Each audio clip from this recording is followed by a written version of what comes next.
자, 미국 증시의 분위기를 생생하게 전해드리겠습니다. 이항영의 월가이드 시간이고요. MTN 이항영 전문위원 함께하도록 하겠습니다. 어서 오세요. 네, 안녕하세요. 네, 안녕하세요. 자, 미국 증시가 이제 반등을 했는데 미국 증시에서 어떤 일들이 있었는지 한번 정리해 볼까요? 네, 전체적으로 보면 최근에 하루 오르고 하루 내려가고 이런 것이 계속 엇갈리는 모습인데 오늘은 3대 지수가 모두 좀 같이 좀 선방하는 모습이었습니다. 오늘 유가 좀 하락하는 모습이었거든요. 아까 그동안에 이란과 여러 가지 어떤 긴장 관계였는데 원자력과 관련해서 핵무기 관련해서 여러 가지 또 새로운 또 협상 이런 얘기 나면서 유가가 조금 안정되는 모습. 그래서 모처럼 $90 이하로 좀 내려왔습니다. 그러면서 오늘 에너지 섹터가 좀 내려갔고요. 부동산 섹터 정도가 조금 내려갔고요. 여타 섹터는 전부 다 올라가는 모습이었습니다. 기술주가 좀 올라갔고요. 이미 서비스 이런 것들이 제법 많이 올라간 것이 오늘 전반적인 일단은 특징이 되겠습니다. 시장에서의 반영은 실적이 오늘 전체적으로 좀 시장에 좀 반영되는 모습이었습니다. 그래서 실적이 좋은 것들은 또 좀 올라가고 실적이 좀 생각보다 안 나온 파이자 같은 건 좀 내려가는 모습이었습니다. 반대로 여러분들 이제 바이크 이렇게 좋아하시는 할리 데이비슨 다 아시잖아요. 네. 이런 것들이 또 나름 긍정적 실적을 발표하면서 주가가 15% 이상 급등하는 모습이었지만 파이자 같은 건 생각보다 좀 덜 나오면서 주가 내려갔고요. 또 온라인 교육기관인 체그 같은 건 또 워낙 주가가 떨어져 있는데요. 생각보다 상당히 좋게 나오면서 오늘 좀 반대한 것이 오늘 전반적인 시장의 특징이 되겠습니다. 전체적으로 이제 미국 시간으로요. 화요일은 오늘 오전장까지 나온 실적이 발표된 기업이 거의 60%가 나왔고요. 이제 남은 것들은 엔비디아 정도만 굵직한 게 남아있고 다 끝났다라고 일단 보시면 거의 끝났다라고 이해하더라도 전 틀리지 않다고 보는데요. 지금까지 발표된 기업 중에 한 77%는 기대 이상의 이익이 나왔고요. 75%는 기대 이상의 매출이 나왔지만 썩 좋은 건 아닙니다. 왜냐하면 실적 대비요, 그러니까 컨센서스 대비의 상회율이 그렇게 높지 않습니다 지금요. 그래서 그런 것들 어떤 비트한 상회한 그 전체적인 확률은 높았지만 실적 상회한 그 폭이 이렇게 크지 않겠고요. 그리고 또 하나 이제 가이던스에 대한 어떤 긍정적인 것보다 약간 보수적인 것들도 꽤 많았다라는 것도 우리가 이해하셔야만 되겠습니다.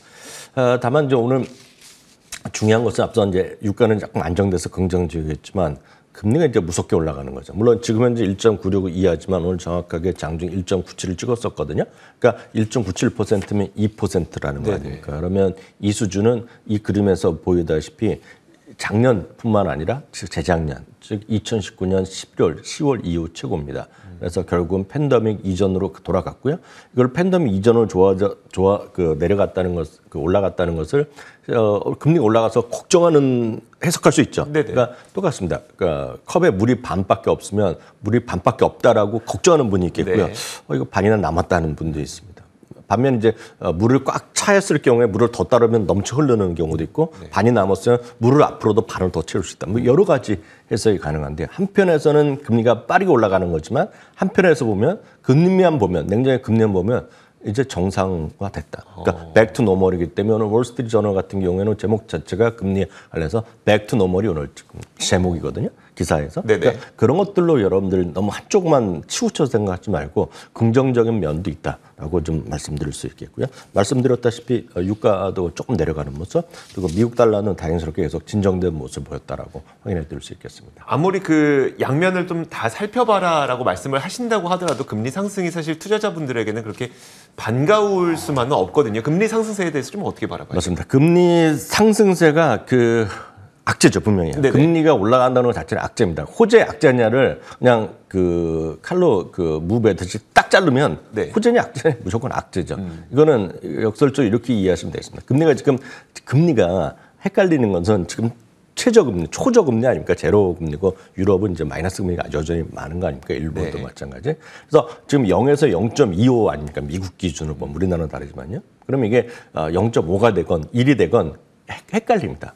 그럴 때는 여러분들 제가 팁을 드리면 이게 0이 아니라 1%가 아니라 한 30% 된다고 생각해 보십시오. 그러니까 O냐 X냐만 갖고 제가 답을 드리는 겁니다. 그러면 30%, 10%만 되더라도 큰일 날 것 같잖아요. 지금 기준금리가 10%면 아마 대출금리 보통 15% 이상 나올 거거든요. 그러니까 큰일 나잖아요. 그건 악재죠. 분명히 악재라서 제가 악재라고 말씀드릴 수 있지만 0에서 지금 1%가 되건 1.5%가 되건 이거는 정상적으로 가는 금리라는 거죠. 그래서 그렇게 양면이 있다라고 말씀드리겠고요. 여하튼요, 뱅크 오브 아메리카에선 2022년 연말 금리를 1.75% 제시했습니다. 1.75%란 건 지금 제로 금리 아닙니까? 네. 그러니까 지금 보면 6번, 7번까지 간다는 얘기를 제시하고 있다 이게요. 그래서 7차례가 될지 아니면 6차례로 1.75까지 갈지 지금 다양한 방법이 있지 않습니까? 네네. 50pp를 한 번에 두 번은 계속 올리면 횟수는 좀 줄어들 수 있죠. 네네. 그래서 여하튼 1.75% 우리가 25pp를 한 번이라 본다 그러면 7번. 그래서 7번을 얘기한 사람이 두 번째 나온 겁니다. 쉽게. 크게 봐서는 제이미 다이먼 회장이 7번을 얘기했거든요. 오늘 뱅크 오브 아메리카도 7번을 얘기했다라고 보셔야 되겠고요. 하나 더 이제 관련돼서 말씀드리면 왜 지금 백투 노멀이라는 얘기를 또 월스트리트 저널 이런 데서 쓰냐면 뱅크 오브 아메리카에서 1월 달에 그 은행 고객입니다. 은행 고객은 결제할 때 현금 내는 사람 많이 있죠. 네네. 우리나라는 거의 없지만 해외는 여전히 있습니다, 미국에서. 그러니까 현금 내는 사람을 제외하고 네. 신용카드와 데빗 카드라 그러지 않습니까? 그러니까 크레딧 카드와 데빗 카드. 우리는 뭐 직불카드 정도? 맞아요. 네네. 직불 카드죠. 그러니까 신용카드랑 직불 카드를 합으를 말씀드린 겁니다. 네네. 합이 3,350억 달러가 결제가 이루어졌다는 겁니다. 그러니까 뱅크 오브 아메리카 고객이 카드로 결제한 거, 네네. 뭐 코드를 할 건, 모바일 냈건 뭐가 됐건 간에요. 전년 동기 대비 17%가 늘어났습니다. 3,350억 달러면 한 400조 원 정도 되겠죠. 네네. 엄청난 돈인데 어찌 됐건요. 중요한 건 17% 늘어났는데 그중에서 데빗 카드가 16%, 직불 카드가 16% 늘어났고요. 신용카드 무려 28%가 늘어났네요. 예금 잔고도 15%가 늘어난 거가 핵심 되겠고요. 여기에 따라서 뭐라도 늘어날 수밖에 없는 겁니다. 그러면 이제 그 뱅크 오브 아메리카 뭐 주가 당연히 올라갔고요. JP 모건 같은 경우는 오늘 1.8% 올라갔고요. 미국에 이제 들어와서 벌써 거래 은행을 영업한 지 오래됐죠. TD뱅크 여러 번 말씀드렸는데요. 네. 1%가 올라가면서 이 주식은 사상 최고를 갔고요. XLF는 이제 금융 업종입니다. 오늘 1.4% 올라가서 최고가에 바짝 다가선 모습이 되겠고요. 가장 쉬운 것은 먼저 버크셔 해서웨이 같은 거라고 보시면 되겠습니다. 여기 아메리칸 익스프레스도 꽤 많이 갖고 있죠. 1.5%가 올라가면서 숨만 뻗으면 다시 사상 최고가에 근접했다라고 이해하시면 되겠습니다. 그러니까 지금 말씀은 이제 금리 상승 때문에 투자에 부담스러운 건 사실이지만 금리가 상승하는 원인을 봐라. 그건 경제가 정상화되고 있기 때문이다. 이걸 핵심으로 좀 봐도 될까요? 맞습니다. 다만 이제 분명히 동전이 양면이죠. 네네. 분명히 악재는 악재죠. 장기적 분명히 말씀드린 10% 가고 30%면 큰일 나잖아요. 네네. 그렇지만 이 금리라는 것은 금리가 정말 안 좋아질 때는 정말 경기가 과열돼서 할 수 없이 금리를 올릴 때 있죠. 네네. 그때는 분명히 악재죠. 그러면서 여러 가지 주시장도 혼란스러울 텐데 여러분 스스로 한번 생각해 보십시오. 지금 경기 무슨 과열이겠습니까 지금요? 네. 자동차가 없어서 못 사는 거 아닙니까 지금? 네네, 그렇죠. 근데 무슨 과열입니까 지금? 그건 아니라는 거죠. 알겠습니다. 자, 또 지난밤 사이에 또 놀라운 소식이 하나가 전해졌었는데 애플이 그 결제 기기 없이도 이 결제를 할 수 있는 서비스를 론칭하겠다라고 얘기를 했어요. 한 일주일 됐나요? 네. 그때도 저희가 말씀드렸다시피 이제 블룸버그에서 이걸 단독을 했던 기억나시죠? 네. 블룸버그에서 이제 내부자 소식통이라고 얘기했고 애플이 이제 그때 부인했던 거가 네. 아이폰을 이제 결제 기기화 한다는 거죠. 그래서 기억하실 것 같습니다. 저도 화면 보여드렸던 블룸버그 화면 보여드렸었는데요. 하여튼 그 기능을 발표했고요. 그 이름을 탭투페이라고 있습니다. 탭투페이. 이 네. 그림 보시면 양쪽이 이제 전부 다 아이폰을 갖고 있는데요. 아이폰을 두 개를 이제 서로 뭐 부딪혔는지 이제 갖다 내겠죠. 때리지 않겠죠. 이게 탭하는 기능이 약간 건드리는 건데요. 저 이제 하드웨어 기술자 테크니션이 아니지만 정확한 건 저도 모르지만 네네. NFC 기능을 한다는 얘기가 항상 뭐 애플 카드, 삼성 카드 할 때도 항상 이슈가 됐던 거 아니에요? 맞아요. 근데 어쨌든 우리나라는 지금 안 됩니다. 지금 네네. 애플 페이가 안 되는데요. 어찌됐건 해외에서는 애플 페이도 많이 쓰고 구글 페이도 엄청 많이 쓰고 삼성 페이도 많이 쓰니까요. 네. 미국이나 이렇게 캐나다, 유럽에서요. 어찌됐건 지금 이거 맞붙여서 결제를 받게 한다는 겁니다. 그러면 여기서 2주 전에 처음 뉴스가 나왔을 때 보면 스퀘어가 이제 주가가 크게 떨어졌습니다.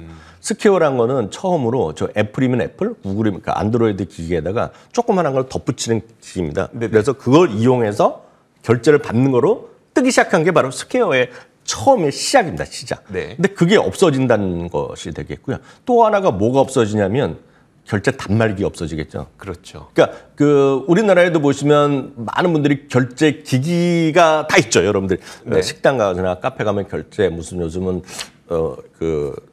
자동화 기기를 하지만 어찌됐건 다 기기가 있지 않습니까? 포스기 지금. 있죠. 예, 포스 다 있지 않습니까? 맞아요. 그 포스라고 써 있는 네네. 건데 그거에 대해서 물론 결제를 시켜주는 그런 회사들이요. 그런 것들은 여전히 살아 있겠죠. 뭐 그게 그 비자가 됐건 뭐가 됐건 있지만 제가 드리고 싶은 말씀은 결제 기기를 만든 거 있죠. 단말기라고 그러죠. 네네. 단말기 회사들이 크게 타격을 볼 가능성이 있다 없다? 있다라고 보셔야 되겠고요.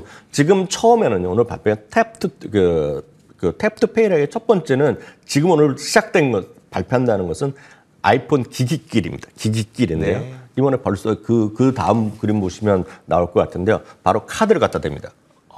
아이폰 없이 카드만 갖고 간다는 거예요. 카드. 네. 그러니까 카드만 갖고 되면 그냥 일반적으로 우리나라는 아직 탭을 많이는 안 쓰는데요. 네네. 지하철 탈 때 탭하고 택시 탈 때 탭하죠. 그쵸. 그게 이제 해외에서는 워낙 일상화돼 있거든요. 그래서 그 탭으로 했을 경우에 바로 된다는 거거든요. 다음 그림을 좀 보여주셔야 될 것 같아요. 네, 이거 말고요. 바로 그렇게 카드를 이거 준비 안 된 모양인데요. 아, 일단 여기 이 나옵니다, 그림이죠. 나옵니다. 그 카드를 갖다 붙이는 거거든요. 카드를 대는 거거든요. 네네. 그러니까 수많은 결제 기기. 그렇기 때문에 이거는 이 사진은 그 애플의 오늘 공식 보도 자료거든요. 공식에서 발표한 건데 그렇게 되면 이제 이 업계에 뭐랄까요 크게 하나의 큰 혁신적인 큰 변화, 뭐 10년 만에 20년 만 최고의 변화라고 또 약간 과하게 얘기하는 사람이 있는데요. 그렇게 얘기하는 사람도 있다라고 보셔야 되겠고요. 오늘 여하튼 오늘 애플 주가는 1.8%가 올라갔는데요. 오늘 블락이죠. 그 이전에 스퀘어는 뭐 근황 여러 개가 있어서 그런지 모르지만 좀 오늘 좀 괜찮았고요. 떨어지지 않았고요. 파이저가 이제 그런 대표적인 이제 단말 기록을 그렇죠. 하는 회사인데요. 네. 오늘 실적 때문에 떨어졌는데요. 네네. 어떤 오늘 뭐 그런 거랑 직접 상관이 있는지 모르겠지만 오늘 파이저는 좀 떨어졌네요. 알겠습니다. 자, 이 외에 특징적이었던 종목들도 있을 것 같아요. 엔비디아도 ARM 인수 포기 소식이 있어갖고요. 네. ARM은 이제 말도 많았죠. 그리고 각 중국 정부, 영국, 유럽, 뭐 미국에서 전부 다 계속 조사하고 단합 그 독과점에 대한 이슈다 보니까 이제 이슈가 있고 금액도 많이 들고 그러니까 엔비디아가 이제 공식적으로 포기 선언을 한 거죠. 그래서 이 ARM을 소프트뱅크가 대주주잖아요. 네. 그래서 IPO를 직접 한다고 얘기하는데 그건 또 다른 스토리가 되겠고요. 여하튼 엔비디아는 오늘 주가가 뭐 떨어지진 않았습니다. 오히려 또 올라갔습니다. 다만 애플이 고점 대비 지금 25% 정도 떨어져 있을 겁니다. 그래서 네네. 지금 여하튼 베어마켓에 계속 들어가 있는데요. 여전히 애플의 엔비디아에 대해서는 긍정적 의견이 여전히 다수다라고 얘기할 수 있겠고요. 이 업계에서 가장 또 좋아하는 사람 중에 한 명이 짐 크레이머인데요. 네네. 오늘 짐 크레이머는 이런 얘기를 했습니다. 자기는 ARM 때문에 추천한 적이 없다. 네? ARM 때문에 자기는 엔비디아를 추천한 적이 없다는 얘기를 했거든요. 그런 의견도 있어요. 상관없는 거다. 네, 자기가 보기엔 그렇다는 얘기죠. 그래서 그렇게 이해하시면 되겠고요. 오늘 마이크로소프트도 1.2% 올라갔는데요. 마이크로소프트는 이제 작년 11월까지 제일 많이 달리다가 한 두 달째 쉬고 있습니다. 모건 스탠레이에서 2026년까지요. 연평균 매출이 15% 이상 성장을 계속할 거라는 얘기가 있습니다. 이거 엄청난 거거든요. 15%. 네네. 그럼 2026년이면 지금부터 4년 아닙니까? 그렇죠. 더 무서운 것은 지금 수치를 정확하게 이런 거 아시는 분 없을 것 같습니다. 마이크로소프트요. 이거 매출 한 15% 이상을 얘기했는데 실제로 지금 주당이익이 9.8달러 정도 나올 겁니다. 작년 네네. 기준은. 올해 한 10달러 예상이 되고 있는데 같이 26년까지 주당 10달러가 20달러 될 거다. 20달러면 15%가 아니라 거의 한 20% 정도씩 늘어난다는 거예요. 그러니까 네네. 이게 더 빨리 늘어날 수 있다. 얘기하면서 강력 매수 다시 한번 확인하면서 목표 주가는 372달러를 다시 확인했겠고요. 테슬라가 1.6% 올랐습니다. 펠라트는 뭐 계속 이슈가 되고 있는데요. 어제 올라갔을 때는 이제 기본적으로 이제 피인수 가능성 네네. 여기저기 관심 있다는 얘기인데 오늘 이제 드디어 이제 말도 많던 이때 CEO가 이제 그만두는 거 다 그렇죠. 확인됐고 또한 이제 직원들을 상당히 대규모 이제 감원 조치했거든요. 뭐 이런 것들이 있는 거죠. 여하튼 펠러튼도 마찬가지. 그래서 이거 사실 이 부분은 스캇 캘러웨이 같은 그 뉴욕대 교수 같은 경우는 지금 얘기한 것이 아니라 2021년에 네. 2021년 초에 대의 예측할 때 하나 들어갔던 겁니다. 그 당시에는 펠러턴의 인수 회사를 그 애플 같은 걸로 얘기를 했었는데 네네. 지금도 그런 얘기를 많이 하는 사람들이 있는데 그건 뭐 다 소설 쓰는 얘기니까 그런 건 모르겠고 중요한 것은 이런 회사들이 앞으로 어떻게 변할지 모르죠. 네네. 다만 피인수되지 않으면 쉽지 않다는 건 누구나 다 알거든요. 그러니까 그런 쪽으로 이해하시면 되겠습니다. 마지막으로 지행 같은 경우에는 매수에서 중립으로 모건 스탠레이가 내리면서 오늘 주가가 2% 이상 떨어졌습니다. 알겠습니다. 자, 이렇게 지난밤 사이에 있었던 그 미국 시장의 일들을 총 정리를 해봤습니다. MTN 이항영 전문위원과 함께 이야기 나눠봤습니다. 고맙습니다.